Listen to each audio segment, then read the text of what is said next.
Welcome to Politics Done Right. I am your host, Egberto Williams. This is the progressive program that will take the mystery out of politics. This is the program that will encourage you to make sure government becomes we the people. Whether you are liberal, conservative, or otherwise, you get to air your point of view. Remember, you can also send me a tweet to EGBERTOWILLIES.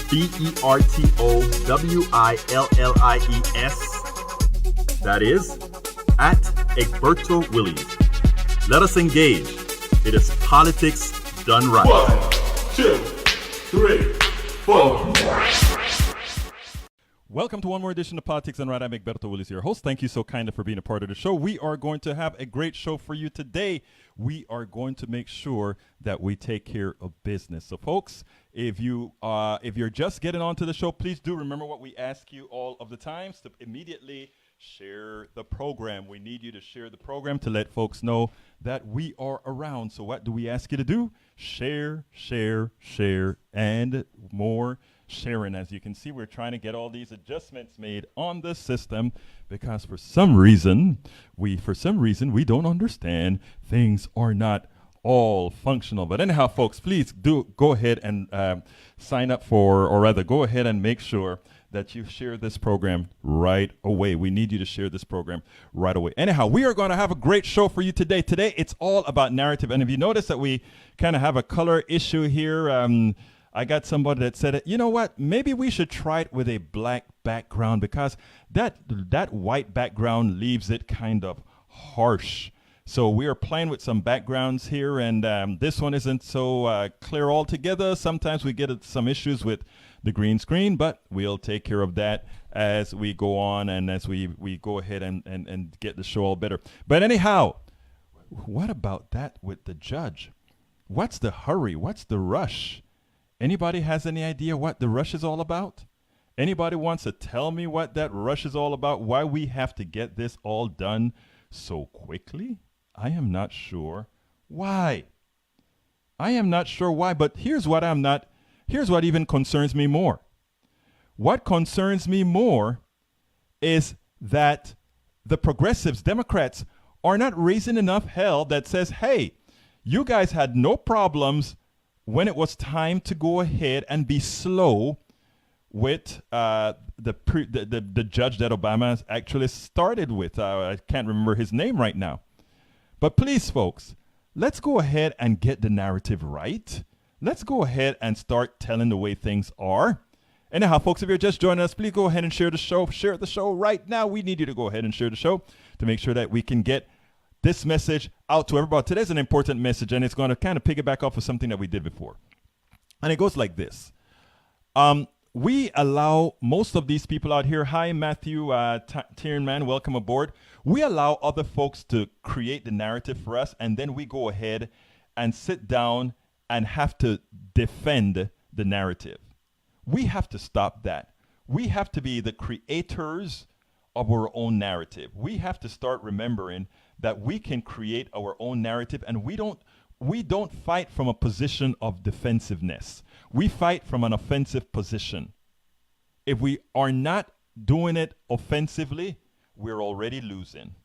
And that is something that I think it is imperative that Democrats learn sooner, much sooner than later, because we're going to continue to lose these battles unless we fight the way we're supposed to fight. And I know a lot of people don't like to use the word, oh, we got to fight. But yes, we have to fight. So folks, first, if you're just joining us, please go ahead and share this page or share this video on your wall right now. Please go ahead and share it on your page. Share it everywhere.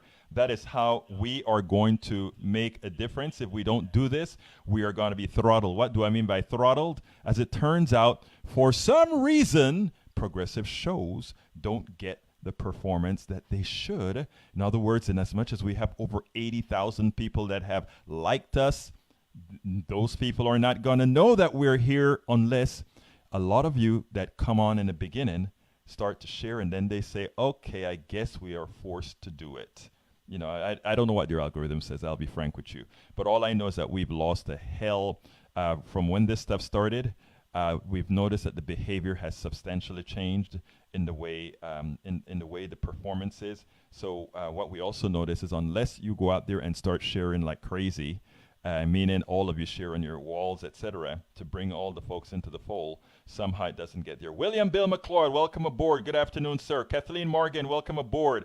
Michael Rudnin, my favorite researcher, and Matthew Thielman, welcome aboard as well. Anyhow, the program today is narrative, right? And the title is Progressives Must Change the Narrative to Change a Country's Indoctrination. And like I said, I'm going to be writing a whole lot about indoctrination because, as it turns out, the way we operate as a country is completely and entirely based on what we learned, right? What we learned in the beginning, what we learned as society is supposed to be, what we learned as far as how things work. And in so doing, and by the way, indoctrination is not a bad thing, right? I am a humanist. That's my religion. I'm a humanist.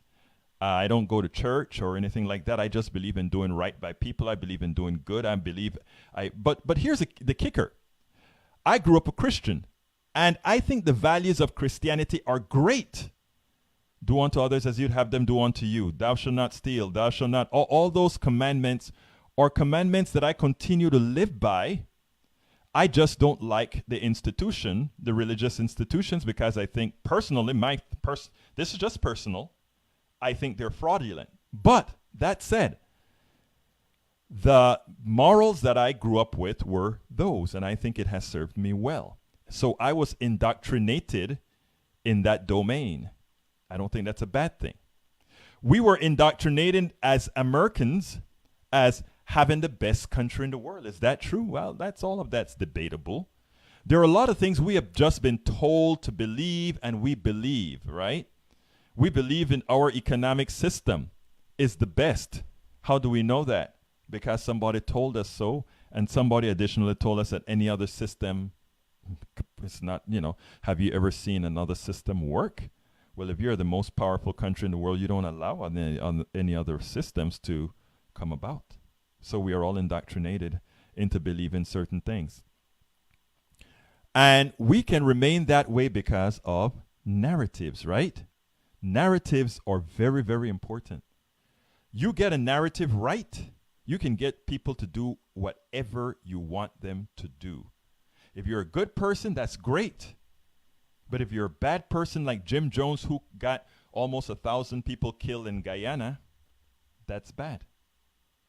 There are benevolent dictators, and there are also bad dictators. There are dictators who kill and maim, and there are dictators who are dictators because dictatorship is a whole lot more efficient than democracy.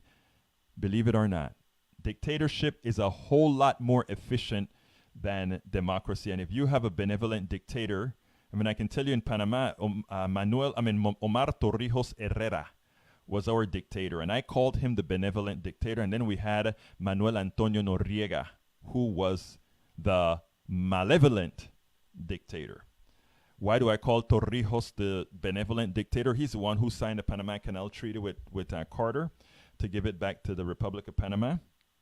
But he went into places that nobody ever went to. They just left the parts of the country to its own device. He went there and he built dams and roads and paint houses and did all kinds of things to bring up what we call the interior of the country. That is like a president of the United States saying, you know what, we've left Appalachia and the ghettos and the barrios for a long time. As I become president of these United States, one of the first tasks I am going to do is make sure that we start pumping monies and products and services into these other communities.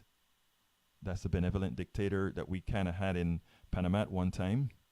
That would be the benevolent president, one that says, you know what, I am going to really start working for those people that I really think I need to work for. So it's all about narrative. Narrative, narrative, narrative. If you get your narrative right, you can accomplish anything. If you get your narrative right and truthful, you can be honorable. So anyhow, progressives must change the narrative to change a country's indoctrination. Subtitle: Progressives are out-narratived by the right-wing indoctrination machine, and that is why we generally lose many battles. Don't we know that? That is why we lose many battles. Now, progressives generally get their clocks cleaned by the right wing indoctrination machine because many times we are unable to generate a logical narrative that speaks to the people we are attempting to support and protect.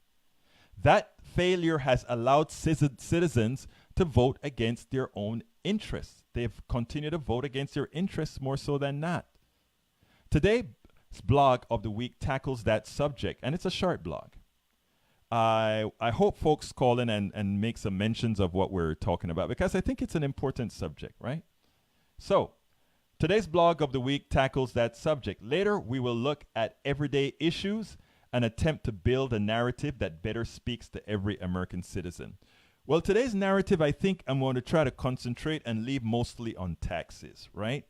Because for some reason, we have been led to believe that we just hate taxes with a passion.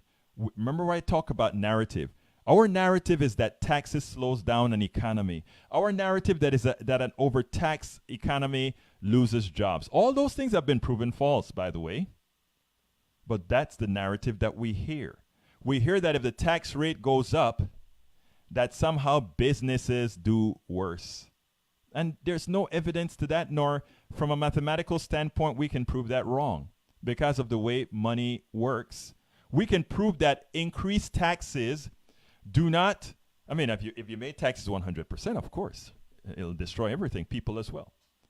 But if you have a high tax rate, businesses adjust their model, and they must. They adjust their model to fit that. When taxes are low, they adjust their model to fit that. The thing about it is we're all under the same model, so these things work. I mean, I tell you, I give you one caveat. Ronald Reagan came into office in 1981, right? Elected in 80, came into office in 1981. And he cut taxes like nobody's business, right? And the economy took off. And people thought, oh, wow, he cut taxes, and that's why the economy took off. If you read my book, As I See It, Class Warfare, the Only Resort to Right-Wing Doom, I go through that in sort of detail, right? There's an economic model called Keynesian economics that says when you're in recession or when things are not going very well, what you do as a government is take up the spending that people are not doing, so you spend yourself out of a recession. That has been the Keynesian model of economics that have always taken us out of recession. Because again, if the market freezes up and you don't have people spending to move money around, you go ahead and have the government print money and spend, and that kind of give a trigger to the economy, and then you back out of that spending so that the economy works on its own, and when it goes through another cycle, you do the same thing again. Now, Reagan did something ingenious. He cut taxes, right? And the general consensus was cutting taxes are going to make things better, or going to make the economy go zoom in, right? And under Reagan, the economy went zoom in. What Reagan didn't tell you is that in reality, Reagan was a Keynesian economic guy in the background and implementation. And how did he do it? What Reagan did is he cut taxes by a whole bunch, which means a lot of people, mostly rich people as usual, got a lot more money. And as they got more money, some of them spent that money, and including some of the middle class that got some money back, they spent it too. So that juiced the economy. But at the same time that he cut those taxes, he did not reduce the budget. He increased military spending like crazy. What is military spending? Military spending is government spending. So Keynesian economics during hard times, which we came out of right after Carter, Keynesian economics says government go spend money. So here's how he spent money. He built up the military, and he spent all these money to build these things like military stuff. And by the way, military don't give you as good a bang for the buck, as if you had built some roads and fixed some bridges and built an airport or something. But that's what he did. He built up the military. And the economy took off, of course, because here we have tax money going to people. They spend it. That juiced the economy. You start deficit spending, And that deficit spending juice the economy, because what happens is you have more jobs that are created from spending money you don't have. And then, as you created the largest the largest percentage budget we had ever seen in America's history, you go ahead and ask those rich people that you gave the tax cut to, hey, can I borrow some of that money I gave you? And guess what? I'm going to ask the middle class Americans to go ahead and pay you some interest. So I'm going to give me some money, and I'll give you back some money of that too. All right? So that's what he did. It was a Keynesian method that Ronald Reagan got to juice the economy. Now, Clinton did it a bit more honest, right? When Clinton came into power, Clinton said, you know what? Reagan left me with a huge budget deficit. I got to start cleaning this crap up.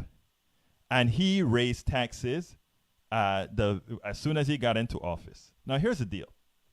Not one Republican voted for that tax increase. All right? Not one Republican voted for that tax increase. Not only did not one Republican vote for the tax increase, they went on to every network they could get onto, and these were the 80s, or the 90s, I'm sorry, 90s. They went on to every network and say that what Bill Clinton did was going to crash the economy. Instead, what happened was the economy took off like a rocket, and the president that has garnered the most jobs ever in American history is Bill Clinton. Bill Clinton, because again, he raised taxes. Why did raising taxes under Bill Clinton juice the economy? For one specific reason. He raised taxes and he raised spending. Okay? He raised taxes and he raised spending. All right? And if you do that correctly, you get a juiced economy for one specific economic reason that is irrefutable. You're actually putting more money into the economy. Here's what I mean. There's this stuff called the marginal propensity to consume. And what that means is that if you have less people, if you have a whole lot of people that don't make a lot of money, as soon as they are given a few dollars, they spend it. The wealthy person, you can give them $1,000 or $1 million. It doesn't matter if you give them $1,000 or $1 million. To them, that is not money. And that they won't go ahead and spend any money they wouldn't have otherwise spent. So giving that money to them does not juice your economy. If I take that same $1 million, instead of giving it to 2 or 3 people, and I gave that $1 million to 1,000 people, that $1 million goes into the economy right away. As that money goes into the economy and spends, what people do? They buy an extra burger. They buy an extra box of cereal. They buy an extra shoe. So there you go. The shoemaker has to make more shoes. When he makes more shoes, he has to buy more leather. When he goes to the leather guy has to buy more hide. When he goes to the farmer has to grow more cows. When he goes to the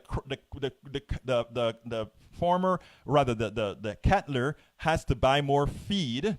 And so it spins around and it creates this great big economic boon, as opposed to giving it to rich people who may or may not spend it. And when they say, well, they are going to create jobs, you cannot create jobs unless you have people who are going to buy the things your job produces. So when you hear about supply side economics, it's hogwash, right? And the reason it is hogwash is because before you can supply something to somebody, there has to be a demand. People have to want it and be able to afford it. These are common sense issues that everybody should know. But because we get the narrative wrong, we as progressives who are responsible for putting this narrative out, we somehow allow the right, we somehow allow supply siders, we somehow allow all these people to create a false narrative that we then believe.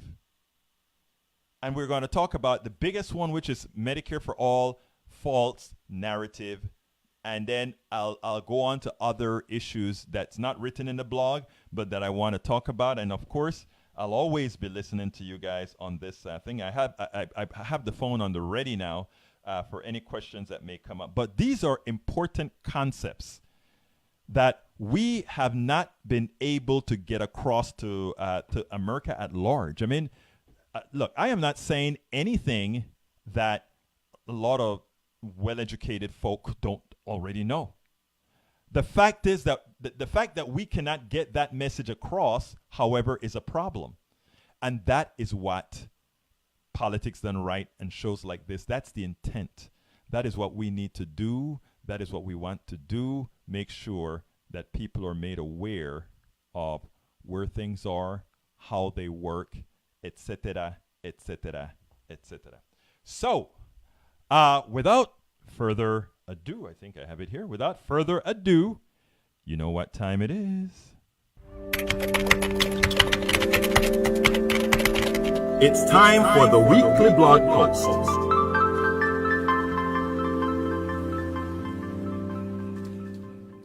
Okay, folks, the title of the blog post is Progressives Must Change the Narrative. Guess what? Americans pay taxes to corporations. Did you know that?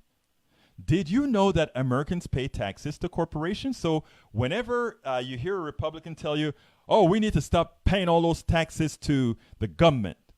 We need to stop paying all those taxes to we the people. So what they're really saying is let's start paying taxes to corporations. And if you pay a tax to a corporation, remember a part of your taxes then is going to the dividends and shareholder value and all that kind of stuff. So here it goes.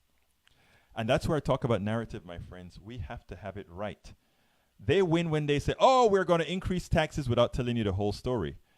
Okay, we're going to increase taxes to pay to we the people so that we don't have to pay those taxes to the corporations who are then going to give our hard-earned money to a few rich people who own the corporation and a few rich executives who skim that money that we give them, the taxes that we pay to corporations. All right? So remember that. That's a very important concept going forward. And here it goes.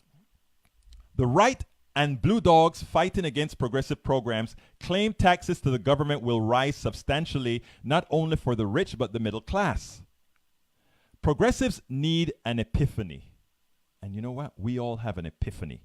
Progressives need an epiphany, and we've got one. We have got an epiphany. And here's the epiphany. They should own that message with a corollary. We should own the message that we the people are going to pay more taxes to we the people. Okay? We the people will be paying more taxes to we the people so that we the people can do better. That's nothing wrong. There's nothing wrong with the word taxes. There's nothing bad about taxes.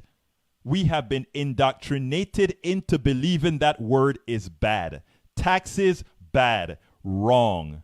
Taxes to we the people, not bad. Taxes to corporation, bad. Why? You get a better bang for your buck if the taxes go to we the people directly than it goes first filtered through the corporation.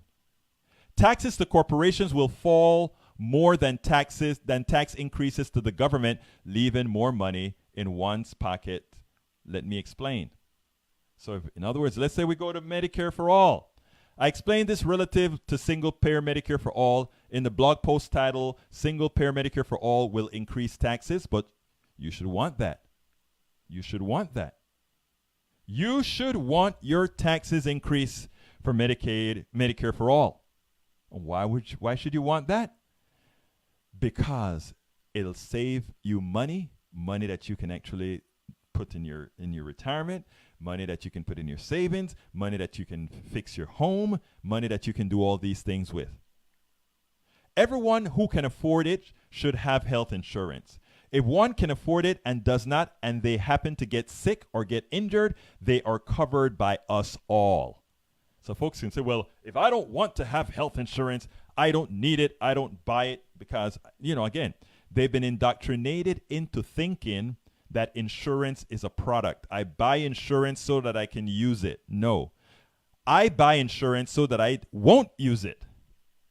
I buy insurance with the expectation that I won't use it, hoping that if I have to use it, it's there for me and I have no further out-of-pocket costs. That's insurance. Insurance is not a product that you can think of, well, I go buy me a bag of cheese so I can eat it, a product, or I go buy me a car to drive, or I go buy me a bike to ride, or that's not what insurance is. And don't let anybody try to fool you. See, that's how the indoctrination work.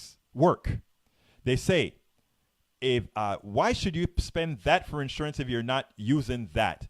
Why should you buy this as insurance if you can't get pregnant? Why should you pay this in insurance if you don't have a testicle? What? That's not what insurance is. Insurance is the expectation of something that you won't have to use, but that if you need to use it, you don't go bankrupt. Folks, because of our indoctrination and people thinking of insurance as a product, that is how we get screwed. Insurance is not a product. It is not. It is exactly what we say it is. Now, if you want to package insurance as a product, take it out of the commons. And what am I calling the commons? Healthcare, basic healthcare. You want supreme healthcare? Somebody can define a insurance product if they want to, and you can, if you are so willing to buy something that you may not use, hey, go ahead and buy that insurance that if you're in a room, they can bring you flowers and bring you gourmet steak and all of that. You could buy an insurance policy to do that, a product to do that, and you can call that one a product. But basic health care, there are certain things a civilized society has to say. We take it out of the domain of a product. We take it out of those domains so that we can have a civil, healthy, moral, honorable society. So, part of the Affordable Care Act, part of the Affordable Care Act required one to have insurance either on their own directly or via a penalty. But who were Americans forced to purchase insurance from? They were forced to purchase insurance from private companies. So here is, we're saying you have to have insurance. If you don't have insurance, you either have a penalty or you have to purchase it from a private company. Those of us during the insurance debate, the healthcare debate, we wanted a system that had a public option so we could compete with those charlatans, right? We wanted a public option because we know by definition the public option would force prices down, and eventually they'll leave the market because they couldn't compete. You can't compete if you're stealing from somebody and thinking you're going to somehow give a better performance than somebody that's not stealing from the pot. If you're stealing from the pot to give money to shareholders and give executives big bonuses and all that sort of stuff, then guess what? You are not, or you cannot possibly be more efficient. Anyhow, so that is a tax. When you buy health insurance from any private company, you are paying a tax to that private company. Now, these private companies to whom Americans pay taxes, sole purpose of existence is to make a profit. So you can either pay taxes to a corporation or you can pay taxes to the government. Here's the difference. When you pay taxes to the corporation, they take off quite a bit off the top so that they can give it away to rich people, their shareholders, etc. And when you pay it to the government, all of that goes into whatever administrative cost, but back into the value. Remember that. The reason these people, the right, has to destroy the character of government, the reason when they go into government, they are so bad, is because they need for you to have no faith in government so that you can believe you have to go to these private entities. But here's the difference. You vote for the people who serve you in government. You do not vote for the people who serve you in corporations. And people say, well, you can just not buy their product. Okay, you have Exxon, you have Shell, and you have others, and they form a consortium and they all behave the same way. Where do you go? You don't go anywhere. So that's a fallacy. That is a complete fallacy that you have options. It's like, oh, you can shop around for health care. When your leg's broken, do you shop around for health care or do you just say, please patch me up? This stuff hurts real bad. Let's get real. Let's get real.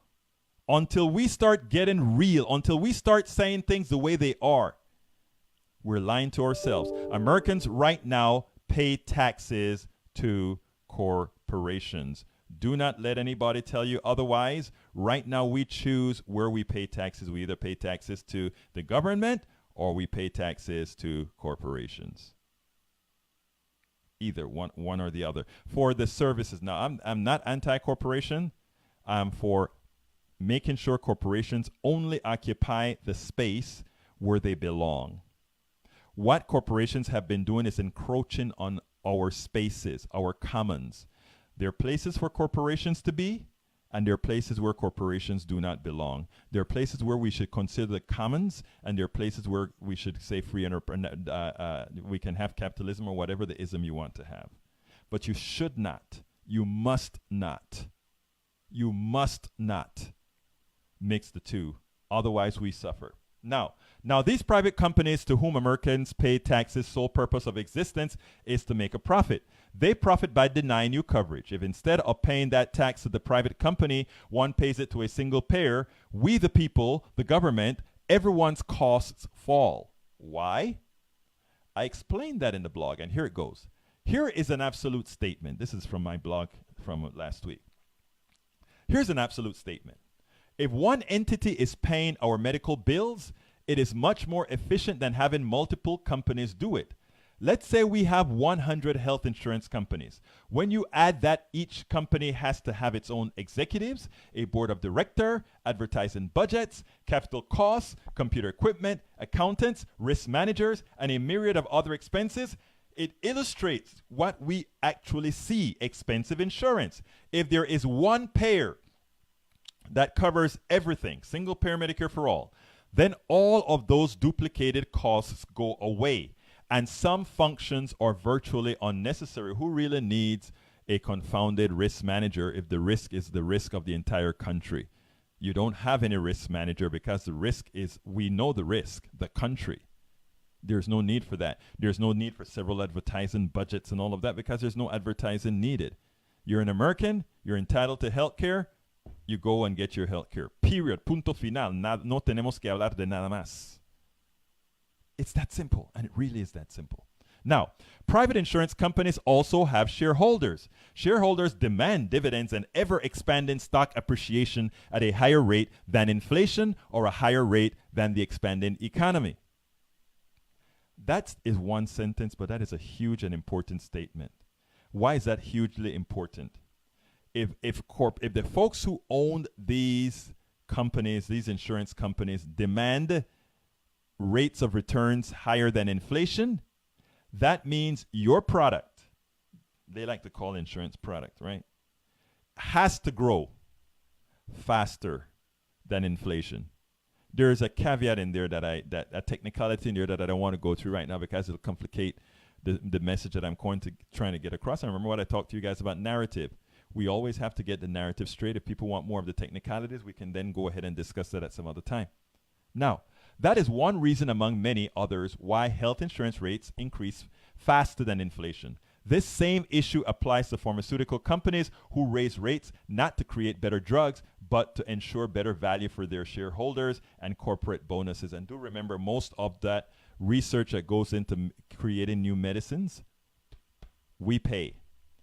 The American people, through the National Institute of Health and others, are the ones who give universities and others grants to develop these products. And when these products look like they're going to be successful, then the corporation takes it over and starts working with it and then claim, oh, the reason we have to have drug prices this high is we have to recover the cost that it took us to develop them. And you know how many of the drugs don't really make it? And they conflate all those numbers, right? They conflate the drugs in universities that didn't make any money or whatever. Do not believe the crap. Narrative. we are supposed to hit the narrative immediately as it occurs, right? Narrative is everything. And they have a perfect narrative that they constantly use over and over and over again. And Americans just buy it. And we just buy it.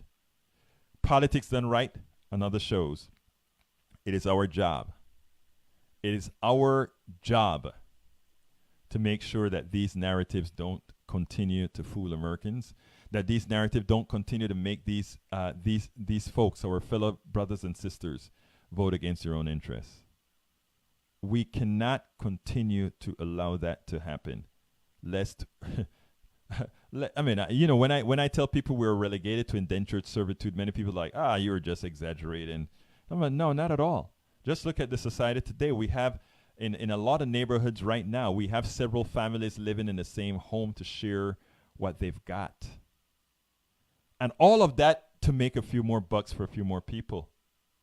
People that can't, real estate prices going up at ridiculously high rates. Why? Because they can. And people find ways to adapt, and they constantly adapt. And the people that always win are the same people that always win, the wealthy. Because the laws are written in such a manner that they can continue doing that crap. So, folks, that's what I'm talking about. Anyhow, to end the blog, if Americans are buying a required service that they cannot live without from a corporation, then that is a tax. And at that point, that service or product should be considered removed from the corporate structure. Progressives must learn how to redefine messages to counteract the right. We must do so truthfully, but simplified in a manner that every American can easily rationalize. Folks, the telephone number is 646-716-5812. Again, that number is 646-716-5812. I'm going to go to the board and see what I have from my great people here. But beforehand, I want to tell, for all those people, yesterday I did a video. Let's see if I have time. Yeah, you know what? Let me go ahead and do the video. And the reason why, it's for people about, and this one is for specifically to Texas Beto O'Rourke, but I don't want you to only think Texas, because this applies otherwise. The likely voter model that we're looking at today, please don't look at it too seriously, folks, because I'm telling you, it does not mean much. The likely voter model does not mean much right now, because none of us, and when I say none of us, that's what I mean, none of us exactly know what the likely voter looks like. So what I want to do here is I'm queuing this video up that I did last night for my, and again, like I said, even though this is about Beto O'Rourke, let's not look at it as just a video for Beto O'Rourke, because the truth of the matter is, it could be for anybody. And here's that video. All right, let me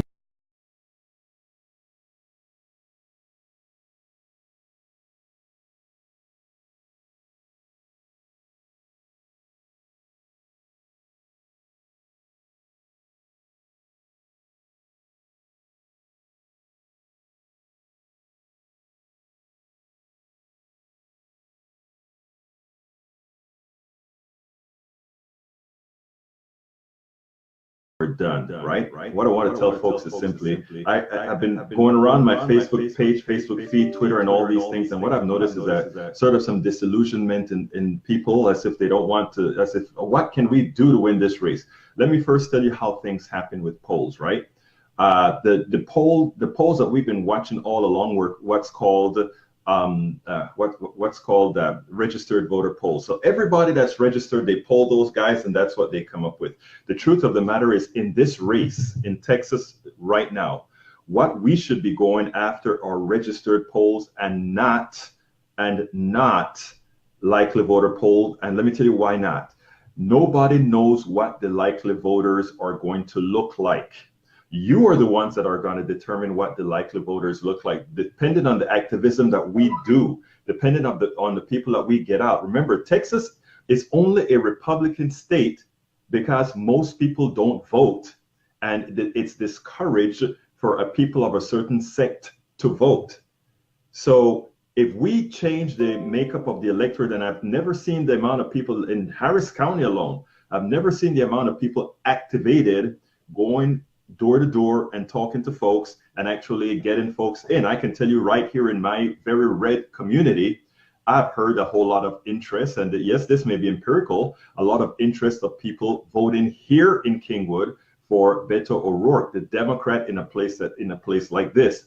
So disregard these likely voters polls. I spoke when I was at Netroots Nation. I spoke to Celinda. I don't remember her last name. She's one of the biggest pollsters out here, or rather in the country. And I spoke to her for an extended period of time.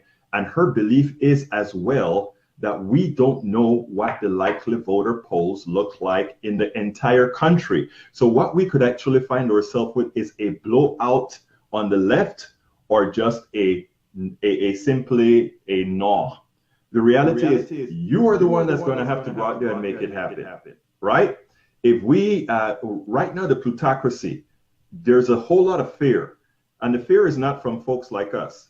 The fear is that what we get is an awakening of the people. And the awakening of the people don't mean the awakening solely of progressives or Democrats. It means the awakening of Republicans, all right? Because the people that have been most screwed by Donald Trump, the people that have been most screwed by the policies of the right are not you guys, are not us. The truth of the matter is Democrats, liberals are better off in general than the average conservative.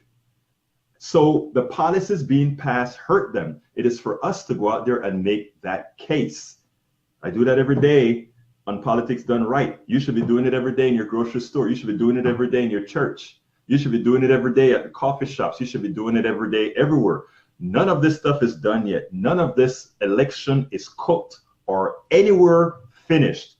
So I don't want to see on Facebook, on Twitter, or people dropping me lines and saying, what can we do to win Texas or turn Texas blue? We know it's different.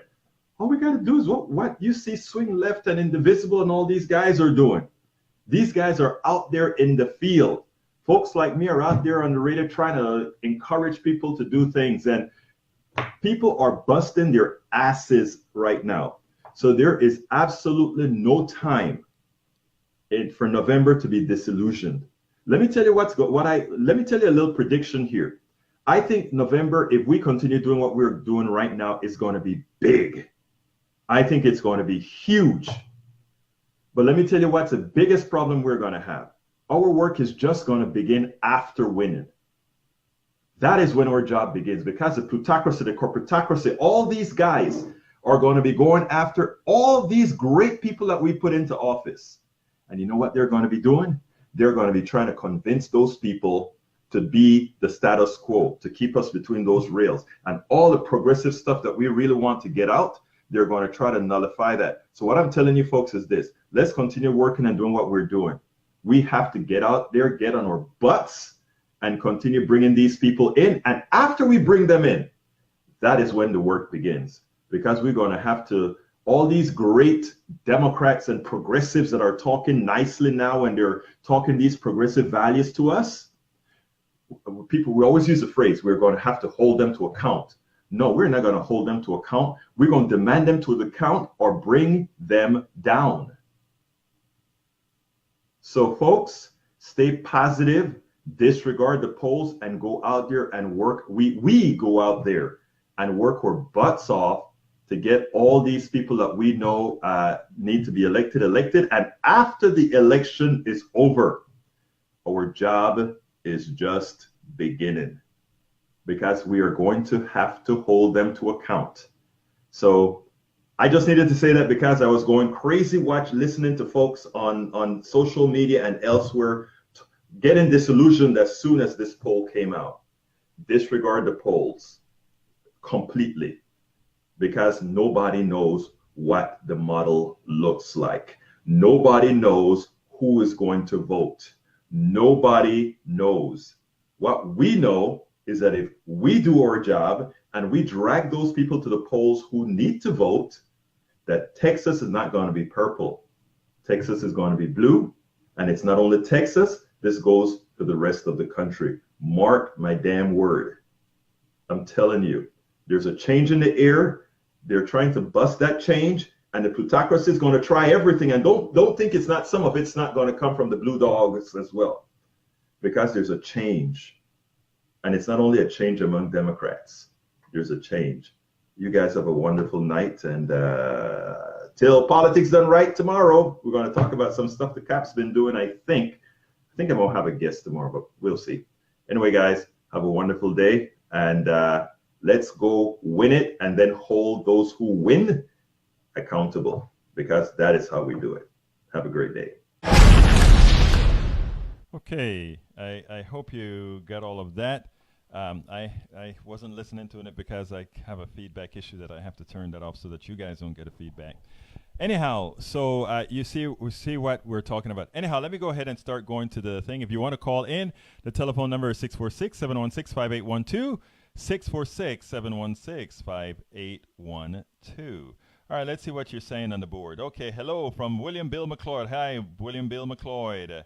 Hi from Massachusetts, Kathleen Maureen Morgan, my buddy, Michael Rudnin, our reference, our expert referencer, and Matthew Tillman, welcome aboard.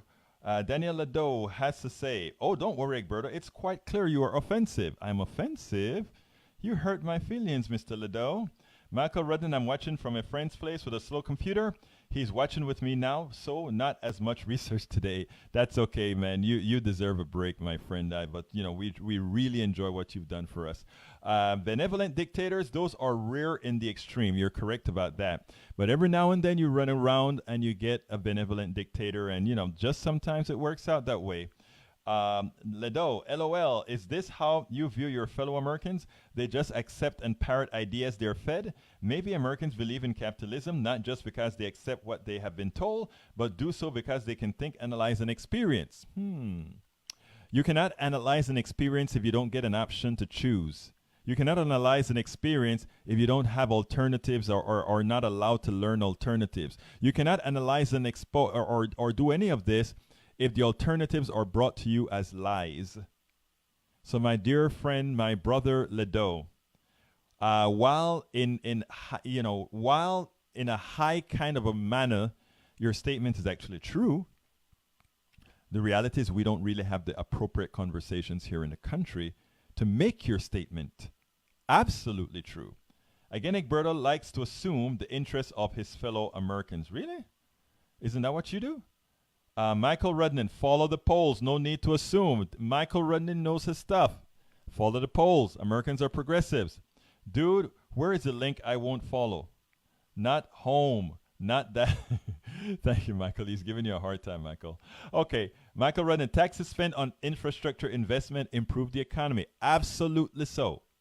No doubt. And it's much better than building bombs. To which Mike C6 says, Egberto, false about Reagan and Clinton. No, it's not. You probably should get my book. As I see it, Class Warfare, the only resort to right-wing doom. You know why? Because I did only write it. It's annotated, and I have the link backs to the studies. I have the link backs to all of that. What I said about Reagan is absolutely true. Keynesian economics by both Reagan and Brother Clinton. Both of them did it. And again, Clinton had a better economy than Reagan. What drives me crazy is whenever they talk about the Reagan boom, I never hear them really talk about Clinton boom, nor do Democrats, you know, like I always talk about the narrative. They create this narrative about the cowboy, Ronald Reagan, and they show him on the horse, and they show him doing all these things, and they show him as a powerful man. Remember, this is a guy who did the Iran-Contra. This is a guy who did a whole lot of bad things. But they created a narrative around Reagan that even some liberals believe. Reagan wasn't a real successful president. The narrative was successful. The Reagan narrative was successful. Clinton was a very successful president, and his narrative was horrendous. Horrendous. Of course, there's a bad narrative that Clinton has as well, Glass-Steagall. I don't think I could ever forgive him for signing Glass-Steagall out of existence. But anyhow, continuing. Talking about the velocity of money. Yes. Talking about the velocity of money. I think I spoke about that to my brother. But in effect, is the more if you go ahead and give money to the people that least have, they'll spend it quicker than anybody else. There's a caveat to that, right? There's always a caveat to everything. If that person has a whole lot of debt, what they normally do though is pay some of the debt off, and paying some of the debt off doesn't necessarily make things better or make the economy run any faster, because a lot of times you're paying you're paying the debt back to some fat cat who, when paid back, isn't necessarily going to spend the money or immediately loan that to somebody else for it to run around in the economy. So it depends. All right, corporate subsidies cost the average American family $6,000 per year. Amazing. I'll have to look that one up. Thanks for the link, Rednan. Okay, Lawrence Sim, interesting. Yes, look, a lot of things we scoff at, right, are interesting. But it's not only that they're interesting, they're true, but we're not allowed to learn them. We're not allowed to take them in. Why? Because it bucks the system. Remember, we have to be indoctrinated for us to have the type of economy we have, where we have this huge disparity in an otherwise intelligent country. Look, you can understand huge disparities in third world countries where the average level of education isn't high. But the average level of education in America is fairly high. So for people that are educated to support crazy policies, you have to have a narrative, and you have to have an indoctrinative narrative, one that somehow has some form of plausibility.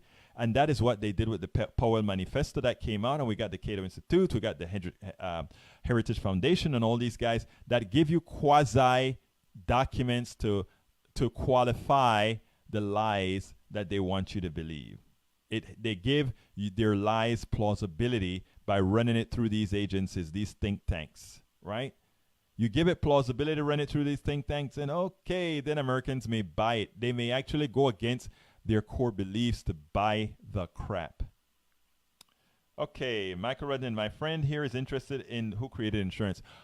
Unfortunately, I don't know. But I think insurance was in existence so long ago, because remember, even slaves had insurance policies on them in case the boat sank or something. I don't remember. I saw this on a British channel a few years back, where a ship sank with slaves, and when the insurance company denied the claim. And I mean, when you talk about people as property being insured, I mean, it's a sad state. It's a sad state that, that is how human beings acted in those days. That is where some of these human beings here want to go back to. I just find it ironic. All right, Michael Redden, corporations don't belong in political influence as they have with large-scale campaign. You're absolutely right. Indentured servitude, I'd say any family earning below living wages are in that state. You're correct. The 6 million Americans who went through the criminal justice system have it even worse. Yeah, because nobody even wants to hire them because they have that thing called a record. Michael Redden, nope, my laptop. Celinda Lake was the person I was talking about. I spoke to, in fact, I should put that interview up today. I spoke to Celinda Lake. I interviewed Celinda Lake in the first week of August at Netroots, and Celinda had quite a bit to say. Michael Redden, progressives have had a fairly good primary election. I sure hope now that we produce. We have to go out there and we have to be the ones producing now. Let's see if I have any new things. Disregard the polls. I try not to do that. Let me tell you why I say disregard the poll, Michael. When I say disregard the polls, I don't mean disregard it for the just sake of disregarding the polls. What I mean by disregard the polls is I mean realize that nobody knows what the likely voter poll looks like. Nobody knows what a likely voter looks like. I don't know what a likely voter looks like. So what I'm not going to do is I'm not going to go hell-bit crazy when I saw, like I saw yesterday, that Ted Cruz had a 9-point lead over Beto O'Rourke. And then today we get a new poll, and the new poll says that Beto O'Rourke is 2 points ahead of Ted Cruz. These are two reputable polls. And they're 11 points apart. 11 points apart in a Texas poll. That should tell us something. Okay, look, let's see. Let me do one more refresh to see if I have anything else to talk about with you people, my dear brothers and folks, my people. Let's see. All right, I don't have any new comments. So, folks, nobody called in, but I hope you listen. Please remember to share the show. Please remember to share the podcast. Most importantly, what I want to talk about now is the following. And here it goes. Look, folks, without your support, we cannot continue as we should. So what I want to ask you is to please go ahead down there, support independent media. Go to patreon.com/politicsdoneright. Patreon.com/politicsdoneright. That is how we are actually going to get things done. That is how we are going to effect change. If you can, I ask that you subscribe. That is at patreon.com/politicsdoneright. That your subscription is used to ensure that we can continue to do the traveling that we do whenever we have to do those interviews. As you know, at Netroots we did 40, I think it was either 44 or 46 interviews. So we give you the bang for your buck, and we're still processing some of those interviews. And if you notice the blogs that come out at egbertowillies.com, we continue to improve on these blogs. We continue to bring these people out. We continue to cut and paste what they're saying, because these are the activists that are keeping things going. But anyhow, folks, so please go to patreon.com, patreon.com/politicsdoneright, and support progressive media. That is the only way we are going to move this thing forward. But you know what time it is? It is time for us to get out of here. So what I'm going to say is what you know I'm going to say. My name is Egberto Willies, and I am... What am I? I'm out.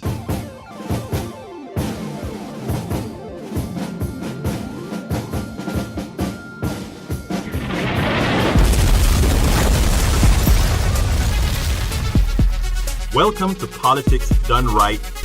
I am your host, Egberto Willies. This is the progressive program that will take the mystery out of politics.